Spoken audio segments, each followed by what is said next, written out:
Mula kay PBBM hanggang COA at AMLAC, isa-isa silang binwentahan ni Vice President Sara Duterte. Matapos questionin sa impeachment proceedings ng House Committee on Justice ang kanyang salin, nanindigan si Vice President Sara Duterte na lehitimo ang lahat ng pinanggalingan ng bawat sentimo ng kanyang mga pera at ari-arian.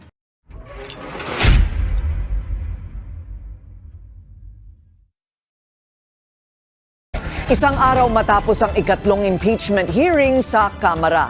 Ang detalye sa agenda report ni Ched Gatchalian, nag-uulat ang live mula sa Makati City.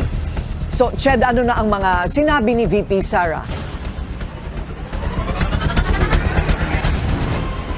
Corina, muling binanata ni Vice President Sara Duterte ang Marcos Jr. administration isang araw matapos ihayag sa House deliberations na hindi umano nagtatali ang bilyong pisong bank transactions ni VP at ng kanyang asawa sa kanyang salin. Mayroon na ring tugon ang legal team ni VP sa mga pasabog ni former Senator Antonio Trillanes at sa mga records na inilabas ng AMLAC. Sa isang pahayag, sinabi ng bise na habang lumalala ang umano'y pang-abuso ng administrasyon sa mga institusyon ng bansa para sa politika, mas nahalata raw na takot itong managot.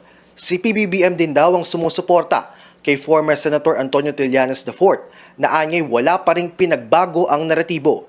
Tinawag din ni VP Sara na low bender ang Kamara na tumatanggap umano ng mali-maletang pera at lumalagpas sa limitasyon ng constitutional powers nito. Hindi rin nakaligtas ang Commission on Audit at ang AMLAC sa buwelta ng bise. Simple lang daw ang sagot ni Duterte sa lahat ng alegasyon, malinis sa kanyang service record at wala raw siya naging kaso ng korupsyon. Ang mensahe ni VP sa publiko, huwag umanong magpalinlang sa ingay ng impeachment habang wala pa ring sagot sa flood control controversy. Sa isa pang pahayag, inanunsyo ni Duterte na hindi na matutuloy ang nauna niyang biyahe dahil sa last minute daw na pag-aproba ng palasyo. Pero ang hirit ni VP sa Malacanang, abangan ng kanyang bagong request. Sabi ni Attorney Michael Poa, ang spokesperson ng defense team ni VP Sara, kailangan maging maingat sa pag-interpret ng transaction details na ipinakita ng AMLAC sa House hearings.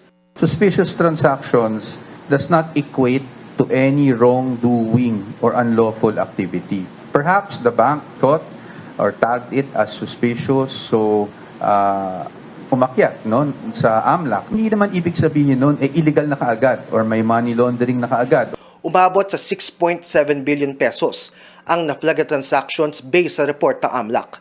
3.7 billion pesos ay sa accounts ng bise at 2.9 billion pesos naman sa kanyang asawa.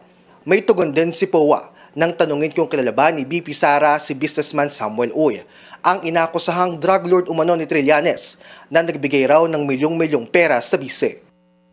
As to her personally knowing Samuel Uy, hindi namin napag-usapan pa. It's public information naman na kaibigan talaga ni PRRD si Samuel Uy. As to the allegation of him being a drug lord, that's merely an allegation, no? So we shouldn't conclude anything out of that. Wala rin daw sa impeachment complaints ang ilang alegasyong nilabas sa House deliberations. We're not naive, hindi ba? We have observed what's been happening sa committee hearings, pagpapalabas ng iba't ibang subpina para kumuha ng mga sinasabi nilang ebidensya, kahit ang mga ito ay hindi naman bahagi ng dalawang impeachment complaints. Una nang sinabi ni House Committee on Justice Chair Congresswoman Jervil Luistro na tila lagpas na sa kinakailangang standard para magkaroon ng probable cause ang mga ebidensyang hawak nila.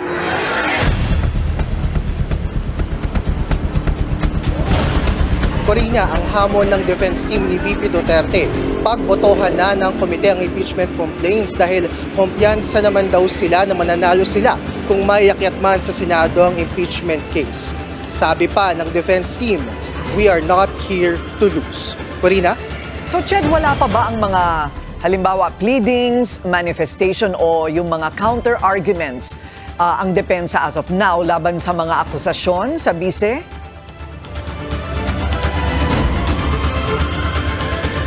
Yan yung paulit-ulit natin na tinanong kanina sa defense team, talagang maingat sila.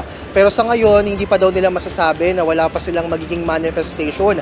Waiting game pa sila sa developments ng mangyayari sa mga House hearings. Pero lumalarga na rin yung petition naman nila sa Supreme Court na kung may question sa nature ng proceedings ng House na una nilang tinawag na mini trial.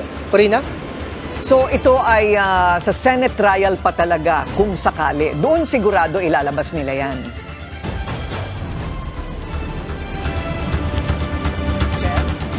Yun ang sinasabi nila na parang ang dating nga ay talagang doon yung game face on ng defense team. Talagang hinihintay na nila dahil doon daw nila matetest kung tunay ba o may credibility ba yung mga evidence na present sa mga nagdaang House hearings at sa darating pang House hearings dito. So Ched, sa April 29, ano naman ang mga maaasahan ng legal team ng VP?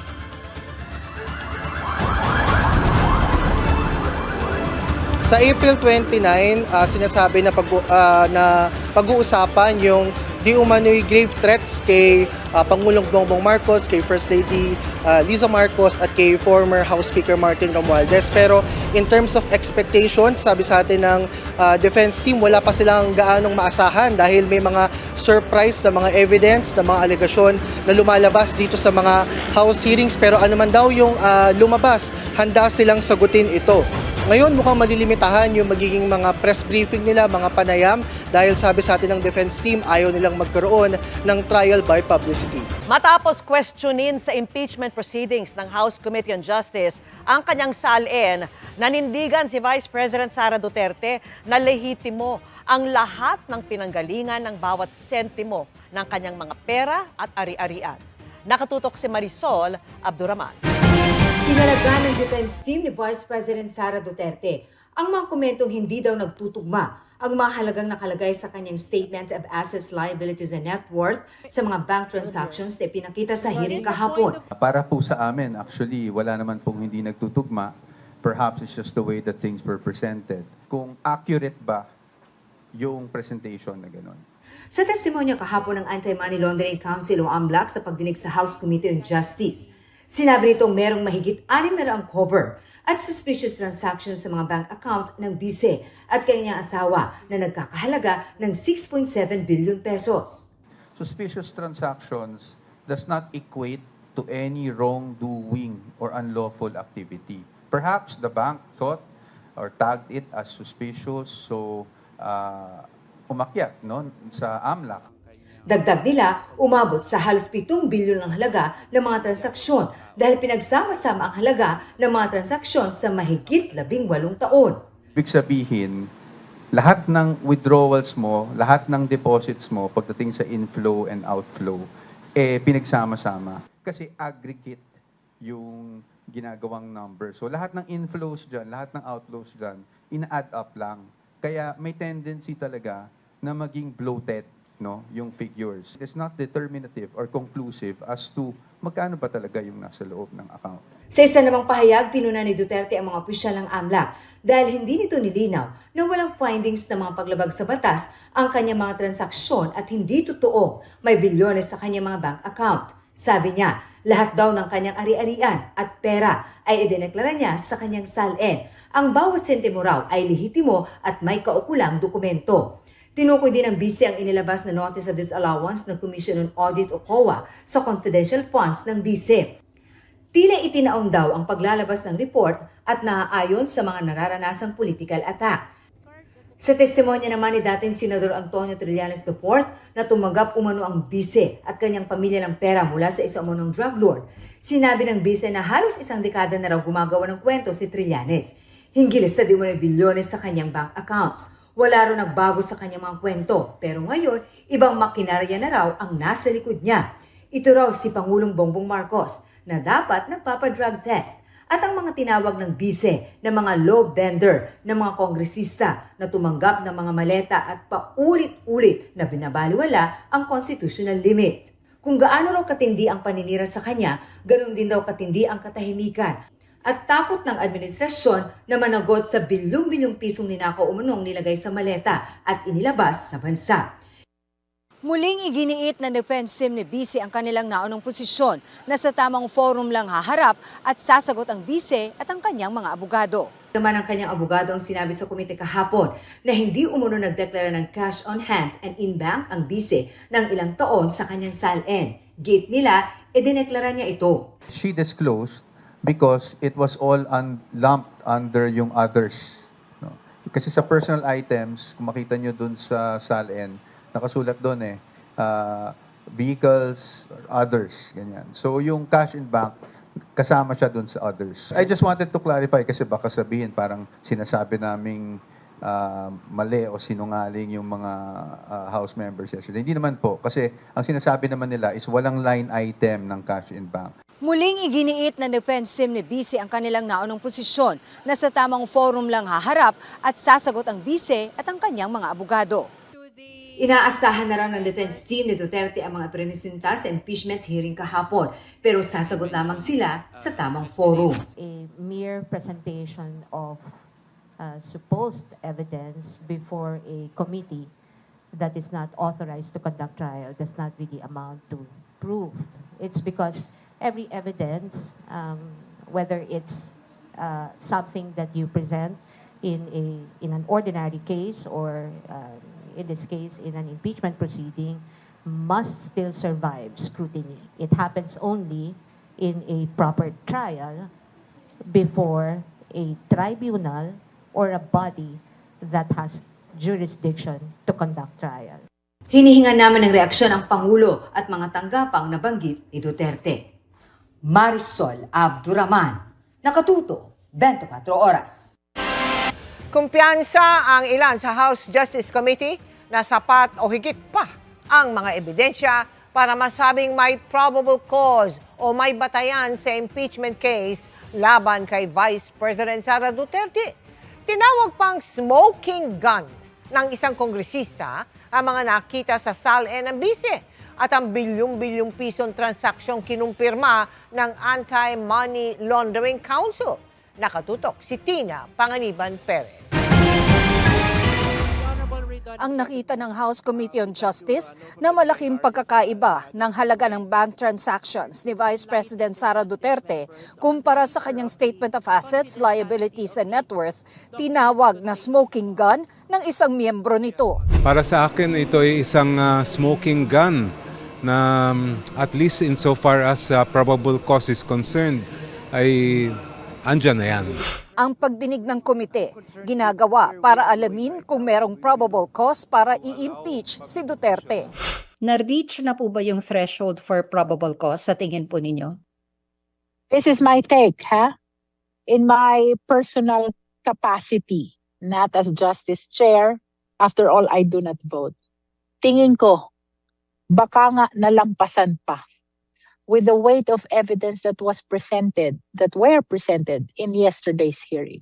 Ang net inflow na dumaan sa mga account niya ayon sa AMLA ay umaabot sa 2.87 billion pesos. Samantalang ang na-declare niya sa kanyang SALN ay 88.5 million pesos lamang. Napakalaki ng pagkakaiba yung discrepancy ng dalawang halaga na yan. At either dito sa committee o kaya sa Senado, kung yan ang kagustuhan niya, ay dapat ipaliwanag niya. May nakita ng probable cause ang ilang miyembro ng House Committee on Justice para i-impeach si Vice President Sara Duterte kahit hindi pa nabubuksan ang kahong isinumite ng Bureau of Internal Revenue na naglalaman ng mga income tax returns ng Vice at ng kanyang asawa. Pagbobotohan pa kung bubuksan ang kahon o hindi sa susunod na hearing.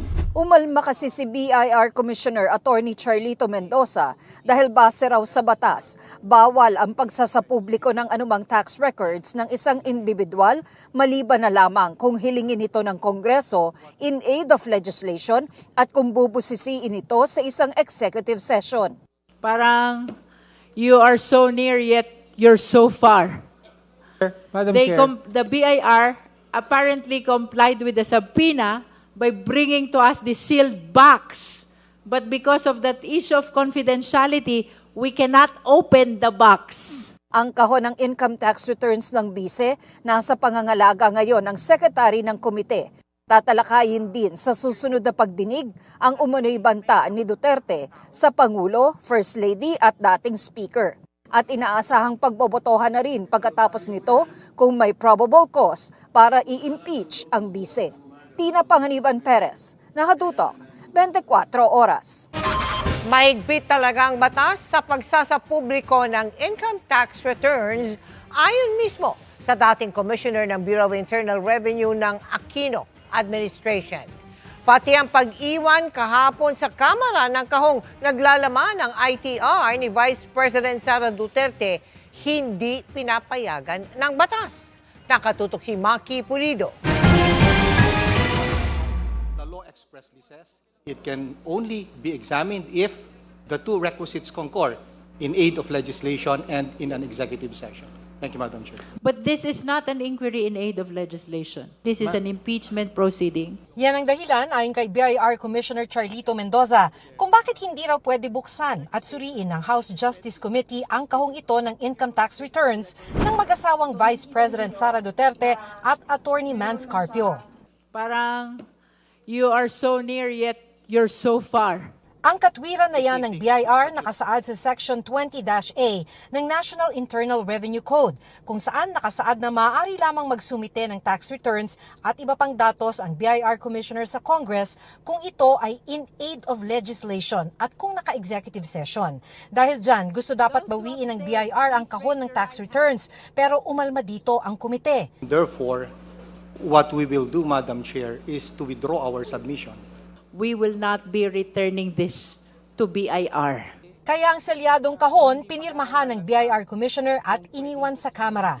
Sabi ni dating BIR Commissioner Kim Henares, mahigpit talaga ang batas sa pagsasapubliko ng income tax returns dahil maaring may maibunyag na trade secret kung mabusisi ito ng kalaban sa negosyo. Kasi yung tax return, pag makikita mo kung saan siya kumikita, paano siya kumikita. And usually these are trade secret, di ba?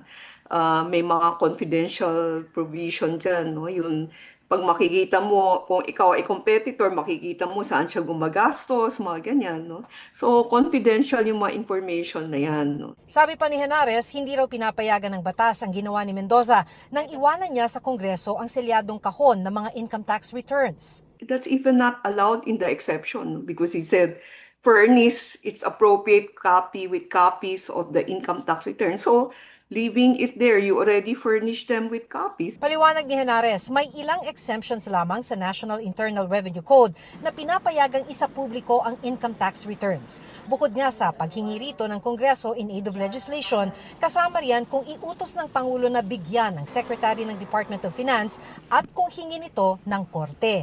Kaya ibang usapan raw kung ang Senate Impeachment Court na ang hihingi ng tax records. Ganito raw ang ginawa noon ni Henares nang ipatawag siya sa impeachment trial ni dating Chief Justice Renato Corona noong 2012 para ipresenta sa pagdinig ang tax records ni Corona at ng may bahay nito. Senate is already a court, no, because it's an impeachment court. So this Section E will now be the exception. Although in my case, I asked the President authority to release the return.